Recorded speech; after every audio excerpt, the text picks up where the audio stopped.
കച്ചവടത്തിന് വേണ്ടി 2 ലക്ഷം എടുത്ത് നിങ്ങൾക്ക് 8000 തരാന്ന് പറഞ്ഞിട്ട് വാഗ്ദാനം ചെയ്തു മുൻകൂടി. എന്നാൽ അതിന്റെ വിധി എന്താണ്?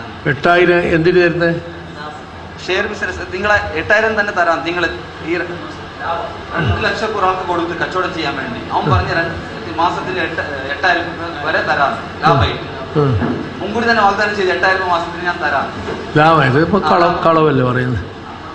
ലാഭം തന്നെ കച്ചവടം ചെയ്തിട്ടായിട്ട് കിട്ടുന്നല്ലേ ഇപ്പൊ മുന്നേ അങ്ങനെ പറയുന്നത് 8000 അങ്ങനെ പറഞ്ഞത്. അപ്പൊ മുൻകൂടി ലാഭം എത്രയാണെന്ന് അറിയില്ല. ഞങ്ങൾ അറിയുന്നില്ല. അതുകൊണ്ടിട്ട് അങ്ങനത്തെ കച്ചവടം പാടില്ല. 6 ഇപ്പൊ സാധാരണ നടക്കലുണ്ടെന്നാണ് പറയുന്നത്.